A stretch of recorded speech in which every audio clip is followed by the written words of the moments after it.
শ্রুতি, কি করছিস তুই এগুলো? নাম এক্ষুনি, নাম। নাম। ম্যাডাম, ভদ্রভাবে নাম। ও কাজ করছিস না যাতে তাড়াতাড়ি বাড়ি চলে যেতে পারিস? আসল কাজগুলো তো করছিস না। কখন থেকে তোকে বলে যাচ্ছি জলগুলো ভর, আমি জল খাবো, আর এখানে এসে ফ্যান পরিষ্কার করছে। যা গিয়ে জল ভর। হ্যাঁ, আমি করে দিচ্ছি। নাম। ফ্লাইটটা না ছুটলেই হলো। ছুটি, তোকে এই কাজগুলো করতে বারণ করেছি তো, তুই যা বাকি কাজগুলো কর। সাহেব, এগুলো তো আমারই কাজ। আরে তোর কাজ আমি মানছি, কিন্তু এখন করতে হবে না। যা, আমি যখন বারণ করছি কথাটা শোন, বাকি কাজগুলো কর, এগুলো করবি না। যা। ঠিক আছে সাহেব।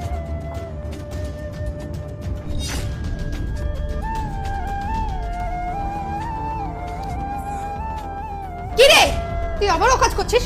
তোকে আমি কতবার বলেছি তুই জামা কাপড়গুলো কাচবি না। যতবার জামা কাপড়গুলো কাচিস সব কটা জামা কাপড় ছিঁড়ে দিস। রাখ ওগুলো। না ম্যাডাম, আমি এবারে ভালো করেই কেচে দেবো। আর তাছাড়া কোনোদিন কি ছিঁড়ে গেছে জামা কাপড় কাচতে গিয়ে? অবভিয়াসলি ছিঁড়ে গেছে, আমি মিথ্যা কথা ধরেই না বলছি।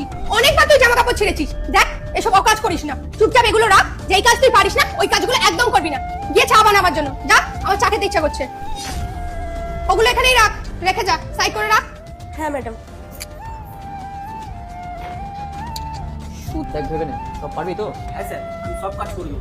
সাহেব, আপনি কি আমায় ডেকে পাঠিয়েছিলেন? ও হ্যাঁ, শোন, এই নে, এই মাসের তোর হিসাব, আর তোকে আজকের পর থেকে কাজ করতে হবে না। কাজ করতে হবে না মানে? কিন্তু সাহেব কেন? আমি কি ভুল করেছি? আমার যদি কোনো ভুল হয়ে থাকে প্লিজ ক্ষমা করে দেবেন, কিন্তু কাজ থেকে ছাড়াবেন না। আমার এমনিতেই এই অবস্থা, আর আপনি জানেন আমার হাজবেন্ড আরেকটা বিয়ে করে নিয়েছে, ঘরে আমার মা আছে, আর আমার সন্তান এখনো পৃথিবীর আলোই দেখেনি। আমি খাবো কি করে কাজ না করলে?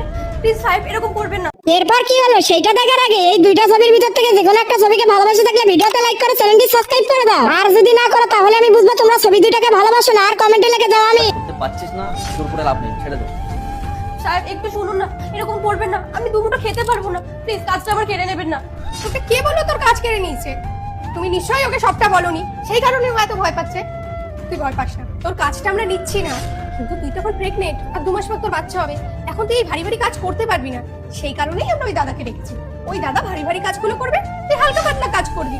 আর শোন শ্রুতি, আজকের পর থেকে তোকে ওই ভাড়া বাড়িতে আর থাকতে হবে না। একা এই ঘরে তুই থাকবি, এই ঘরটা তোর জন্য খালি করে দিয়েছি। তুই যতদিন না তোর ডেলিভারি হচ্ছে ততদিন এখানে থাকবি। হ্যাঁ, বাচ্চা হয়ে যাওয়ার পরে বাচ্চার খাওয়া দাওয়া খরচা, বাচ্চা স্কুলের খরচা সব কিন্তু আমাদের, ঠিক আছে? কিন্তু ব্যাস, ও তো কিন্তু বলবি, আর কোনো কিন্তু বলতে হবে না।